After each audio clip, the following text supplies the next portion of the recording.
முத்து குமாரெல்லாம் மண்டையில உட்கார வச்சு ஏய் கொரியன் பேக்கரி வரான்டா டே. கொரியன் பேக்கரி உனக்காக பேசினா நீ இப்படி மாத்தி பேசுவியா? இந்த ஷேவ் பண்ண மூஞ்சியை வச்சுட்டு அவனுக்கு 5-6 லெட்டர் வந்து எந்த சைடு போய் என்ன பண்றது ஒண்ணும் புரியல. முத்து சத்யா புறா அவன டேய் டேய் பாலரா டேய் சத்யா டப்புக்கு டப்பா கக்கியாச்சா என்ன வன்மங்களை உள்ள வச்சிருந்தா உனக்கும் கெடுதல் எங்களுக்கும் கெடுதல். கக்கிட்டினா போ. ஹாய் ஹலோ வணக்கம் மக்களே.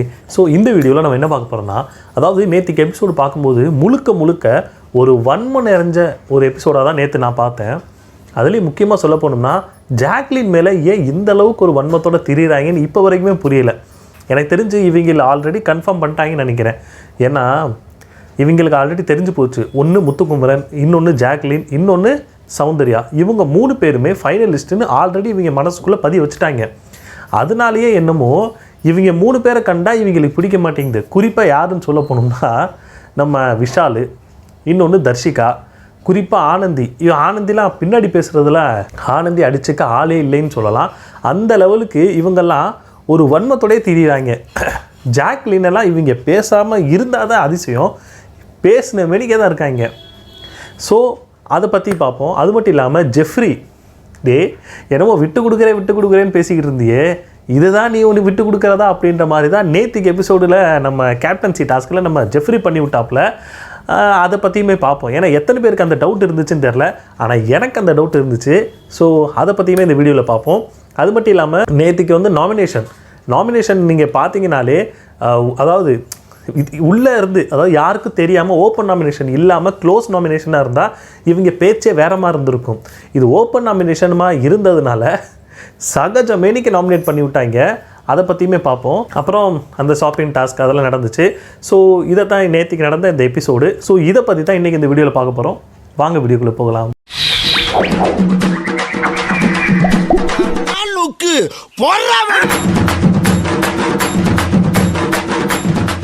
ஸோ நேற்றுக்கு எபிசோட் ஸ்டார்ட் ஆனதுன்னு பார்த்தீங்க அப்படின்னா, நம்ம முத்துக்குமார் அண்ட் தீபக் இவங்க 2 பேர் உட்காந்து பேசிகிட்டு இருக்காங்க. யாரை பற்றி பேசிகிட்டு இருக்காங்கன்னா மஞ்சரி. ஸோ மஞ்சரி பற்றி இவங்க பேசுகிறாங்கன்னு தெரியும். ஆனால் மஞ்சரி மேலே முத்துக்குமாருக்கு எந்த மாதிரி ஒரு அவர் எந்த மாதிரி ஒரு மைண்ட் செட் வச்சுருக்காருன்னு அவர் வாயாலே இங்கே சொல்லிட்டாப்புல. ஏன்னா ஆல்ரெடி மஞ்சரி பண்ணக்கூடிய சில விஷயங்கள்லாம் எல்லாருக்குமே தெரியும். சும்மாவே மற்றவங்களை ட்ரிகர் பண்ணி விட்டு சண்டையை மூட்டி விட்டு குளிர் காயிற மாதிரியான ஒரு வேலையை தான் மஞ்சரி பார்த்துக்கிட்டு இருப்பாங்க. அது வந்து பார்த்திங்க அப்படின்னா கிளியர் கட்டாக நமக்கே தெரியுது. ஸோ உள்ளே இருக்கிறவங்களுக்கு தெரியாதா? அந்த மாதிரியான வேலையை தான் நம்ம மஞ்சரி பார்த்துக்கிட்டு இருக்காங்கன்னு சொல்லி முத்துக்குமாருக்கு தெரிஞ்சிருச்சு. இந்த விஷயத்தை தான் தீபக் கிட்ட டிஸ்கஸ் பண்ணிகிட்டு இருக்காரு. அதாவது நான் நிறைய வாட்டி சொல்லிட்டேன், ஆனால் இந்த பொண்ணு கேட்குற மாதிரியே இல்லை. அதாவது தன்னை வந்து இந்த பிக் பாஸ் வீட்டுக்குள்ளே, அதாவது பிக் பாஸ் சீசன் 8 வந்து தான் ஒரு வில்லி அப்படின்றத இந்த பொண்ணே சொல்லுது அப்படின்ற மாதிரி முத்துக்குமார் இந்த இடத்துல பதிவு பண்ணிகிட்டு இருக்காரு. நாங்களும் அதை தாங்க சொல்லிகிட்டு இருக்கோம். இவங்க சும்மா இருக்கிறவங்கள அவங்களோட வீக்னஸ் பாயிண்ட்டை சொல்லி ட்ரிகர் பண்ணி விட்டு சண்டையை மூட்டி விட்றது தான் இவங்களோட வேலையாக இருக்குது. ஸோ அதை தான் மஞ்சரி பண்ணிகிட்டு இருக்காங்க. அது முத்துக்குமார் இந்த இடத்துல கரெக்டாக தான் தெளிவாக சொல்கிறாப்புல. ஸோ இது இந்த பக்கம் ஓடிட்டு இருக்கு அப்படின்னா, அந்த பக்கம் முத்துக்குமாராது இவங்க வந்து இந்த மாதிரி ஒரு இன்டென்ஷனில் சுற்றிக்கிட்டு இருக்காங்க அப்படின்ற மாதிரி இவர் சொன்னார். ஆனால் அந்த பக்கம் ஃபுல்லாக வன்மத்தை கக்கிட்டு இருக்காங்க. யார் உட்காந்துருக்காங்கன்னா விஷால், தர்ஷிகா, ஆனந்தி, அன்ஷிதா எதுக்கு இவங்க கூடலாம் போய் சேர்றாங்கன்றது எனக்கு புரியவே மாட்டேங்குது. ஏன்னா அன்ஷிதா வந்து ஜாக்லின் மேலே ஏதோ ஒரு வேறு மாதிரி ஒரு மைண்ட் செட் அவங்களுக்கு இருக்குது. அவங்களுக்கு ஜாக்லின் மேலே ஃபுல்லாக எந்த ஒரு கருத்து முரண்பாடு இல்லை. சும்மா ஏதோ ஒன்று டக்குன்னு அந்த டயத்தில் ஒரு சின்ன ஒரு என்ன சொல்கிறது, ஒரு சண்டை மாதிரி வந்துச்சு. பட் ஜாக்லின் மேலே எப்பயுமே அன்ஷிதாவுக்கு ஒரு நல்ல ஒரு சாஃப்ட் கார்னர் இருக்கிற மாதிரி தான் இருக்குது. இவங்க இங்கே உட்காந்துக்கிட்டு ஜாக்லின் சவுண்டை பற்றி புலம்பிக்கிட்டு இருக்காங்க. ஜாக்லினுக்கு கைத்தட்டல் வருது, ஜாக்லினுக்கு அது வருது, சவுண்ட் இல்லைன்னா அந்த கோவா கேங்கே முடிஞ்சிச்சு, ராயனெல்லாம் தூக்கி வெளியே போடுறோம். எவ்வளவு நேராக பேசுகிறதுக்கு உங்களால் தைரியமே இல்லை, கொஞ்சம் கூட தைரியம் இல்லை. ஆனால் பின்னாடி மட்டும் இவ்வளோ பேசுகிறீங்களேடா அப்படின்ற மாதிரி தான் நமக்கு தோணுச்சு. ஸோ இந்த மாதிரி ஒரு இது போயிட்டுருக்கு. இப்போ தான் தீபக் வராப்புல. தீபக் வந்து ஏண்டா அவர் நல்லா இருக்குது, அதாவது நீங்கள் திருடி தின்னது வந்து நல்லா இருக்குதுன்னு சொன்னதுனால அதையே ஒரு வேலையாக வச்சுக்காதீங்கடா அப்படின்ற மாதிரி இப்போ தான் சொல்லிட்டு போவாப்புல. யார்? தீபக்கு. அவங்க சரின்னு சொல்லிட்டு தலையெல்லாம் ஆட்டுவாங்க. இவங்க ஆட்டிட்டு மறுபடியும் உள்ளேருந்து தயிர் எடுத்து தின்னுட்டு இருப்பேன் விஷால். உன்னை எந்த கேட்டகரியில் சேர்த்துக்கிறதுன்னு இப்போ வரைக்குமே புரியல. ஏன்னா பின்னாடி பேசுகிறதுலாம் ஒன்றும் இல்லை, ஆனால் இப்போ தான்டா சொல்லிட்டு போனார் அந்த மனுஷன். ஒரு 2 நிமிஷம் கூட ஆகிருக்காது, உள்ளே போனவனே இந்த ஆள் எடுத்து நின்றுட்டு இருக்கான். என்னடா அவங்களோட அது உங்களெல்லாம் திருத்தவே முடியாதுடா அப்படின்ற மாதிரி தான் நமக்கு தோணுச்சு. சரி, இது முடிஞ்சிச்சு. அடுத்த நாள் பார்த்தீங்க அப்படின்னா காலையில் ஸ்டார்ட் ஆனோடனே பார்த்தீங்க அப்படின்னா கேப்டன்சி டாஸ்க்கு வைக்க போகிறாங்கன்ற மாதிரி ஒரு விஷயம் சொல்கிறாங்க. இந்த கேப்டன்சி டாஸ்க்கை பற்றி ஆல்ரெடி ஜெஃப்ரி அண்ட் சவுண்ட் இவங்க 2 பேருமே பார்த்தீங்கன்னா டிஸ்கஸ் பண்ணியிருப்பாங்க. இந்த டிஸ்கஷனில் சவுண்ட் என்ன சொல்லியிருப்பாங்கன்னா, அதாவது நீ வந்து ஜாக்லின்ட்ட ஒரு விஷயம் சொன்ன பார்த்தியா, அதாவது நான் இது வந்து சாச்சனாக்கு வந்து விட்டு கொடுக்க போகிறேன்னு, அதை நீ பண்ணாதன்ற மாதிரி ஆல்ரெடி ஒரு நாள் முன்னாடியே நம்ம சவுண்டு வந்து ஜெஃப்ரிக்கு சொல்லியிருப்பாங்க. இப்போ தான் மறுபடியும் இதே விஷயத்த நம்ம சவுண்டு வந்து ஜெஃப்ரிக்கு சொல்லிகிட்டு இருக்காங்க, டே இந்த மாதிரி பண்ணுறது தப்பு, நீ பண்ணாதேன்னு. இப்போ கிளியர் கட்டாக நேற்றே நம்ம ஜெஃப்ரி என்ன சொல்லியிருப்பாருன்னா, நான் என்னோட விளையாட்ட விளையாட போகிறேன், நான் வந்து கேப்டன் ஆகணும் அப்படின்ற மாதிரி ஒரு விஷயத்த நேற்றே சொல்லியிருப்பான். ஆனால் இப்போ என்னடானா அப்படியே மாற்றி என்ன சொல்கிறது, சாச்சனாக்கு விட்டு கொடுக்குறாங்களாம். இது நம்ம அடுத்தது இவர் சொல்லியிருப்பார். இப்போ என்ன நடக்குதுன்னா கேப்டன்சி டாஸ்க்கு நடக்குது. அதுக்கு முன்னாடி சவுண்டு சொல்லி தான் அனுப்புகிறாங்க. கேப்டன்சி டாஸ்க்கு நடக்குது. இவரோட விளையாட்டை விளாண்டுக்கிட்டு இருக்காரு. ஜெஃப்ரி வந்து தான் வந்து என்னோட விளையாட்டை விளாட்றேன்னு சொல்லிட்டு போய் எனக்கு தெரிஞ்சு விட்டு கொடுத்த மாதிரி எனக்கு தெரியவே இல்லைங்க.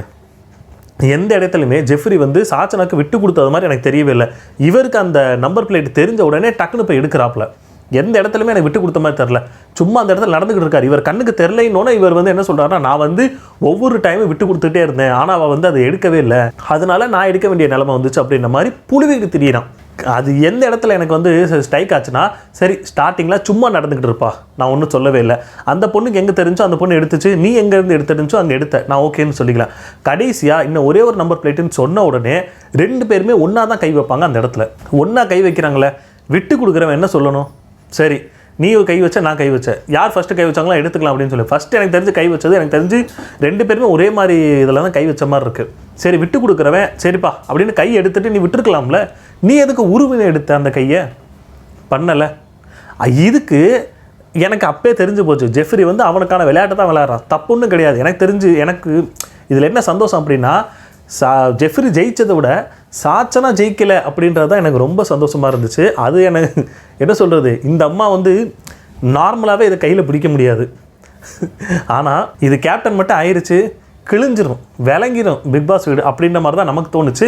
ஸோ ஜெஃப்ரி ஜெயிச்சதில் நமக்கு சந்தோஷம் தான், அது ஒன்றும் தப்பு ஒன்றும் கிடையாது. இதுக்கப்புறம் எந்த இடத்துல நமக்கு செம காண்டாகுதுன்னா, வெளியே வர்றாப்புல ஜெஃப்ரி வந்தோன்னே ஆல்ரெடி பார்த்தீங்க அப்படின்னா நம்ம ஆல்ரெடி ஜாக்லின் வந்து சவுண்டுக்கிட்ட ஒரு டிஸ்கஸ் பண்ணிட்டு இருக்காங்க. என்னடா அவன் நேற்று விட்டு கொடுக்குறேன்னு சொன்னால் இன்றைக்கி என்ன இவன் இப்படி ஜெயிச்சுட்டு வந்திருக்கான் அப்படின்னு கேட்டவும், இல்லை இதோட என்ன சொல்கிறது மாஸ்டர் மைண்டு இதுதான் அப்படின்னு சொல்லி சவுண்டை நம்ம கை காட்டுறாரு ராயன். அப்போ தான் நம்ம ஜாக்லினுக்கே ஒரு புரிய வருது, ஓகே இது அவங்க ஆல்ரெடி டிஸ்கஸ் பண்ணியிருக்காங்க, இதை வந்து ஜெஃப்ரி தான் ஜெயிக்கணும் அப்படின்னு சொல்லி நினச்சிருக்காங்க போல அப்படின்னு சொல்லி அப்போ தான் நம்ம ஜாக்லினுக்கு புரியுது, ஓகேன்னு விட்டாங்க. இப்போ அவங்க 2 பேர் வரும்போது இப்போ தான் நம்ம இவங்க 2 பேர் வரும்போது ஜாக்லின் வந்து ஜெஃப்ரியை கூப்பிட்டு கேட்குறாங்க, ஏன்டா நேற்று நீ என்கிட்ட ஒரு மாதிரி சொன்னியே, என்கிட்டயா இருக்கட்டும் அருண் கிட்டையா இருக்கட்டும், இப்போ என்ன நீ என்ன ஜெயிச்சுட்டு வந்து நிற்கிற, அந்த பொண்ணுக்கு விட்டு கொடுக்குறேன்ல சொன்ன அப்படின்ற மாதிரி ஒரு வார்த்தையை கேட்கவும் இவன் அப்படியே உருட்டுறாங்க.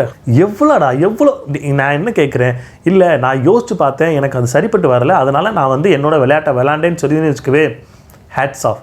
ஆனால் இங்கே ஒரு புழுனை பற்றியா தெரிஞ்சு போச்சு. ஏன்னா அந்த பக்கம் ஒரு மாதிரியும் இந்த பக்கம் ஒரு மாதிரியும். நான் என்ன கேட்குறேன்னா, இது வந்து சாச்சனா கேட்கும் போதே நீ இந்த விஷயத்தை நீ சொல்லியிருக்கலாம், இல்லை நீ உன்னோட விளையாட்டை விளையாடு, நான் என்னோட விளையாட்டை விளையாடுறேன் அப்படின்ட்டு.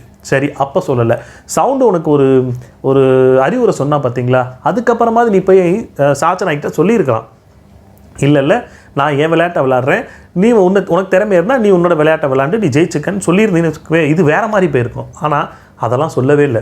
இங்கே வந்து என்ன உருட்டுறான்னா, நான் கடைசி வரைக்கும் நான் வந்து வெயிட் பண்ணிக்கிட்டே இருந்தேன், எனக்கு அந்த நம்பர் பிளேட் தெரியுது, ஆனாலும் நான் போய் எடுக்காமல் இருந்தேன், அப்போயும் இந்த பொண்ணு எடுக்காமல் இருந்தவன் தான் நான் போய் எடுத்தேன்னு. எதுக்குடா இவ்வளோ பச்சையாக புழுகிற? எனக்கு நான் அதான் சொல்கிறேன், நீ ஜெயிச்சதில் ஒன்றும் எனக்கு ஒன்றும் பெரிய இது ஒன்றும் கிடையாது, ஆனால் இப்படி ஒரு புழுகிற பற்றியா, அதுதான் ஏன் ரொம்ப என்ன சொல்கிறது மட்டமானதாக இருக்குது. சரி இது ஒரு பக்கம் இருந்துச்சு, ஓகே இவர் வந்து ஜெயிச்சிட்டாருங்க. இப்போ எல்லாருக்கும் எப்படி அலாட் பண்ணணுமோ அதெல்லாம் அலாட் பண்ணுறாங்க. இது ஒரு பக்கம் முடிஞ்சிச்சு. இதுக்கப்புறம் தான் நாமினேஷன் அந்த ஒரு இது வருது. இப்போ நம்ம பிக் பாஸ் என்ன சொல்கிறாருன்னா, ஓப்பன் நாமினேஷன். இப்போ வந்து க்ளோஸ் நாமினேஷன் கிடையாது, ஓப்பன் நாமினேஷன். எத்தனை பேர் இருக்கீங்களோ அத்தனை பேருமே நாமினேஷனில் நீங்கள் வந்து டைரெக்டாக அவங்களுக்கு முன்னாடியே வந்து நின்று யாரை நீங்கள் நாமினேட் பண்ணுறீங்கன்னு சொல்லி அவங்கள 1-on-1 ஃபஸ்ட்டு வந்து என்ன பண்ணுறாங்கன்னா எல்லாரும் குரூப்புக்கு முன்னாடி நின்று நீங்கள் வந்து நாமினேட் பண்ணுவீங்க. ஆனால் இப்போ அப்படி கிடையாது. யாரை நீங்கள் நாமினேட் பண்ணுறீங்களோ ஃபஸ்ட்டே நீங்கள் சொல்லி அவங்கள உங்கள் முன்னாடி நிற்க வச்சு அதுக்கான காரணத்தை தெளிவாக சொல்லணும். மன்னிப்பு கேட்டு உங்களை வந்து தயங்கி அப்படின்லாம் நீங்களும் உருட்டிக்கிட்டு இருக்கக்கூடாது. டேரெக்டாக என்ன சொல்ல வந்தீங்களோ அதை கரெக்டாக சொல்லணுன்ற மாதிரி ஒரு விஷயத்த சொல்கிறாப்புல. இப்போ ஒவ்வொருத்தவங்களும் சொல்லிட்டு இருக்காங்க. இந்த நாமினேஷனில் எனக்கு ரொம்ப பிடிச்சிருந்துச்சு. ஏன்னா மோஸ்ட்லி எல்லாருமே வந்துட்டாங்க. எனக்கு தெரிஞ்சு 12 பேர்கிட்ட என்னமோ நாமினேஷனில் வந்துட்டாங்கன்னு நினைக்கிறேன், 5 பேரை தவிர்த்து. ஆனால் ஒரு ஆளை தவிர்த்து மற்ற எல்லாருமே வந்திருக்கணும். யாருன்னா ஜெஃப்ரி கேப்டன், அவரை தவிர்த்து மற்ற எல்லாருமே வந்திருக்கணும். ஏன்னா ஓப்பன் நாமினேஷன் சொல்லிட்டானுங்க. ஓப்பன் நாமினேஷன்னா 2 ஓட்டுக்கு மேலே விழுந்தால் அது வேஸ்ட் தான் எனக்கு தெரிஞ்சு. ஏன்னா உள்ளே இருந்து யாருக்கும் தெரியப்படுறதில்ல, உள்ளே வந்து நாமினேஷன் பண்ணும்போது யாருக்கும் தெரியப்படுறதில்ல. ஓப்பனாக உங்களுக்கு தெரியுதுங்க. இப்போ மஞ்சரிக்கு சம்மந்தமே இல்லாமல் எதுக்கிட்ட 5 ஓட்டு கொடுக்குறீங்க, முத்துக்குமாருக்கு எதுக்கு சம்மந்தமே இல்லாமல் 4 ஓட்டு கொடுக்குறீங்க. 2 ஓட்லேயே அவன் நாமினேஷனில் வந்துட்டான். 2 ஓட்லேயே அவங்க நாமினேஷனில் வந்துட்டான். உங்கள் ஓட்டை வேற யாருக்கு போட்டு இந்த இருக்கிற எல்லாருமே நாமினேஷனில் கொண்டு வந்துருக்கலாமே. எனக்கு தெரிஞ்சு இந்த 6வது சீசனில் பண்ணாங்க பார்த்தீங்களா, சூப்பராக பண்ணியிருந்தாங்க. ஏன்னா எல்லாருமே நாமினேஷனில் கொண்டு வந்தானுங்க அந்த டயத்தில். சாரி 6வதுன்னு சொல்ல 7வது, இதுக்கு முன்னாடி வந்த அந்த பிரதீப் அந்த ஒரு சீசனில். ஆனால் இவங்களுக்கு மூளை இருக்கா இல்லையா எனக்கு வந்து அந்த ஒரு டவுட் வந்துடுச்சு. ஏன்னா அருண் பிரசாத், விஷால் இவங்க 2 பேர்லாம் நாமினேட் பண்ணாமலே இருக்காங்க. எனக்கு தெரிஞ்சு இவங்க எல்லாம் என்ன பண்ணுறாங்கன்னா ஏதோ ஒரு சாஃப்ட் கார்னர்டே இருக்கிற மாதிரி தோணுது. இவங்க நாமினேஷன் பண்ணும்போதே பார்த்தீங்க அப்படின்னா ஒரு கேங்காக தான் நாமினேட் பண்ணி விட்டாங்க. எப்படின்னா கோவா கேங் ஒரு பக்கம், இன்னொரு பக்கம் நம்ம என்ன சொல்கிறது, ஒன்று வந்து ஆதரவற்றவர், இன்னொன்று வந்து தானா சேர்ந்த கூட்டம். இந்த ஃபஸ்ட்டு வந்து கோவா கேங் அண்ட் தானா சேர்ந்த கூட்டம், இவங்க மட்டும்தான் ஒரு இதுக்குள்ளே ஏதாச்சும் ஆயிடுச்சுன்னு வச்சுக்கோங்களேன். இதில் மிச்சம் இருக்கிறது யார், அந்த ஆதரவற்றவர் கேங்கு, மஞ்சரி, முத்துக்குமார், இந்த மாதிரி இவங்களை போட்டு பொழக்கிறது. புரியுதா? இதில் எனக்கு தெரிஞ்சு விஷால் அண்டு அருண் பிரசாத் இவங்க 2 பேர் மேலே எதுக்கு ஒரு சாஃப்ட் கார்னர் இவங்களுக்கு வருதுன்னு எனக்கு புரியவே இல்லை. எனக்கு ஒரு விஷயம் இதில் எனக்கு ரொம்ப பிடிச்சிருந்துச்சு. என்ன அப்படின்னா, சாச்சனாவை எப்படியாச்சும் நாமினேஷனில் இழுத்து விடணும். ஏன்னா சப்போஸ் சாச்சனா வந்து நாமினேஷனில் இல்லை அப்படின்னு இருந்திருந்தாங்கன்னா, அதாவது நாமினேட் பண்ணாமல் இருந்திருந்தாங்கன்னா, எனக்கு தெரிஞ்சு அவங்களுக்கு கேப்டன்சியை கொடுத்துருக்கலாமேடா. எதுக்கு நாமினேட் பண்ணாமல் எதுக்கு விடணும், அதுக்கு நீங்கள் கேப்டன்சியை கொடுத்துட்டு போகலாமேன்ற ஒரு மைண்ட் செட் இருந்துச்சு. ஏன்னா சாச்சனா வந்து நாமினேஷனுக்கு வந்ததுக்கு முக்கியமான காரணம் ஒன்று தீபக் வந்து சாச்சனா மேலே இருக்கிற இந்த ஒரு இன்டென்ஷன் வந்து இப்போ வரைக்குமே குறையவே இல்லை. சாச்சனாவை என்ன நேரம் பார்த்தாலும் சாச்சனாவை தான் நாமினேட் பண்ணுவார். கடைசியாக நம்ம ஜெஃப்ரி ஒன்று வச்சாம பாருங்க, அதில் சத்தியமாக நான் வந்து ஜெஃப்ரி ஃபேன் ஆகிட்டேன். ஏன்னா ஒரு ஓட்டு தான் அவ்வளோ இருக்கு. சாச்சனா தப்பிக்கிறதுக்கு இப்போவுமே நல்ல வாய்ப்பு இருந்துச்சு. ஆனால் ஜெஃப்ரி போட்ட ஒரு ஓட்டுனால சாச்சனா உள்ளே வந்துட்டாங்க நாமினேஷனுக்குள்ளே. போச்சா?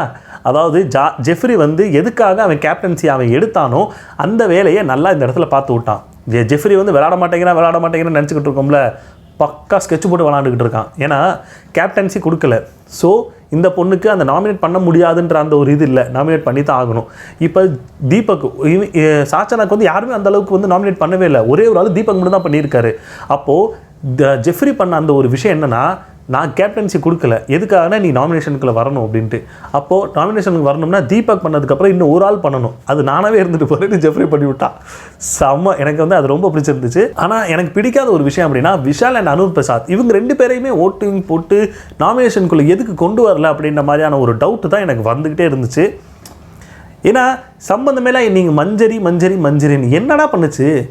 2 ஓட்டு போட்டால் நாமினேஷன், நீங்கள் வந்து 10 ஓட்டு போட்டால் என்ன நாமினேஷனை வீட்டை விட்டு வெளியே தூக்கி போட போகிறாங்க. அப்போவுமே அந்த பொண்ணு நாமினேஷனில் தான் இருக்க போகுது. 2 ஓட்டு ஆல்ரெடி விழுந்துருச்சுன்னு தெரிஞ்சு போச்சு. மறுபடியும் ஏன்னா அந்த பொண்ணை போய் பண்ணிக்கிட்டு இருக்கீங்க, மூளை இல்லாத இவங்க முட்டாளாக இருக்காங்க இல்லைடா அப்படின்ற மாதிரி தான் நமக்கு தோணுச்சு. சரி, என்னமோ இவங்க இப்படி தான் இருப்பாங்க. ஆனாலும் மோஸ்ட்லி பார்த்தீங்க அப்படின்னா இதில் வந்து ஜெஃப்ரி வரல, விஷால் வரல, அருண் பிரசாத் வரல, அப்புறம் அன்ஷிதா வரல, இன்னும் ஒரு ஆள், மொத்தம் 5 பேர் வரல. எனக்கு தெரிஞ்ச ஒரு ஆள் விட்டு மற்ற எல்லாருமே வந்திருக்கணும்னு தான் நான் நினைக்கிறேன். சரி, ஓகே. இந்த இது எத்தனை பேருக்கு இந்த ஒரு மைண்ட் செட் இருந்துச்சுன்னு சொல்லி கமெண்ட் செக்ஷனில் கமெண்ட் பண்ணுங்கள். அதுக்கப்புறம் பார்த்தீங்க அப்படின்னா புலம்புறாங்க. முக்கியமாக சொல்ல போனோம்னா பவித்ரா, தர்ஷிகா, ஆனந்தி வரலையோ, எனக்கு தெரிஞ்ச ஆனந்தி வரலைன்னு நினைக்கிறேன். இவங்க எல்லாம் புலம்பி தள்ளுறாங்க, என்னை ஏன் நாமினேட் பண்ணாங்கன்னு. ஏன் மஞ்சரி முத்துக்குமாரையும் தான் நாமினேட் பண்ணி கிழிச்சாங்க. எனக்கு தெரிஞ்சு நாமினேஷனில் வந்தால் தாங்க நீங்கள் ஒரு நல்ல பிளேயர். ஏன்னா உங்களோட மக்களோட சப்போர்ட் உங்களுக்கு எவ்வளோ இருக்குது அப்படின்றது நாமினேட் வந்தால் தானே தெரியும், வராமலே எப்படி உங்களுக்கு தெரியும்? அதாவது ஒவ்வொரு வாரமும் நீங்கள் நாமினேஷனில் வரல அப்படின்னா உள்ளே இருக்கிறவங்களோட அந்த ஒரு என்ன சொல்கிறது அவங்களோட கரிசனையில் தான் நீங்கள் வந்து உள்ளே இருந்துக்கிட்டு இருக்கீங்கன்னு அர்த்தம்.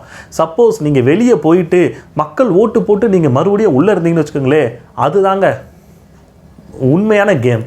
ஏன்னா வெளியே போயிட்டு உள்ள வாங்க, அதுக்கே அவங்க நாமினேட் பண்ணவங்க வந்து நீங்கள் கோயில் கட்டி கும்பிடணும்.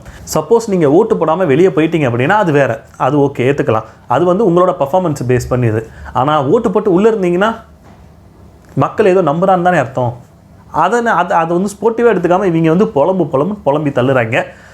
பவித்ரா நார்மலாக தெரியும், இவங்க தான் பண்ண எந்த ஒரு விஷயத்தையுமே ஃபஸ்ட்டு வந்து ஒத்துக்கவே மாட்டாங்க. அதே மாதிரி தான் இந்த இடத்துலையுமே பண்ணிகிட்டு இருக்காங்க. சரி, அடுத்தது இது பவித்ரா ஒவ்வொருத்தவங்கள்ட்டையா போய் கேட்குதுங்க. யார்கிட்டனா ஃபஸ்ட்டு வந்து சவுண்டுக்கிட்ட போய் கேட்குது. அதுக்கப்புறம் பார்த்தீங்க அப்படின்னா ஜாக்லினா யார்கிட்டையும் அங்கே போய் கேட்டுக்கிட்டு இருக்குது. எல்லாருக்கிட்டையும் போய் கேட்ட மேனிக்கு இருக்குது. எனக்கு தெரிஞ்ச முத்துக்குமாரையுமே போய் கேட்டுச்சுன்னு நினைக்கிறேன். இது தேவையே இல்லை. ஏன்னா நாமினேட் பண்ணிட்டாங்க, நீங்கள் நாமினேஷனில் இருக்கீங்க, மறுபடியும் போய் அது ஒரு காரணத்தை போய் கேட்டுக்கிட்டு இருக்கிறது எனக்கு வந்து அந்த அளவுக்கு சரிப்பட்டு வரலை. சரி, ஓகே. அடுத்து இது முடிஞ்சா அந்த பக்கம், அதாவது ஷாப்பிங் டாஸ்க்கு இவங்க ஒன்று இது மாதிரி வைக்கிறாங்க, ஒரு டாஸ்க் மாதிரி வைக்கிறாங்க. போன வாட்டி எப்படி ஆப்பாயில் போடணும்னு சொல்லி ஒரு டாஸ்க் வச்சாங்களா, அதே மாதிரி இங்கே ஸ்டார் மியூசிக்கில் வந்து ஒரு இதெல்லாம் வரும் பார்த்தீங்களா, அந்த ஒரு மாதிரி டாபிக் இதில் வரும். என்னென்னா பாட்டு காதில் போட்டுருவாங்க. அங்கே இருக்கிறவங்களுக்கு நாம் ஒரு நடிச்சு காட்டியோ டான்ஸ் பண்ணியோ அவங்களுக்கு வந்து நம்ம வந்து என்ன பாட்டுன்றதை தெரிவிக்கணும். அவங்க அதை சொல்லணும். சொன்னால் ஒரு ஆளுக்கு 500 ரூபா. அதில் எனக்கு தெரிஞ்சு பொண்ணுங்க எல்லாருமே அதை வந்து கரெக்டாக கண்டுபிடிச்சது மாதிரி தான் இருந்துச்சு.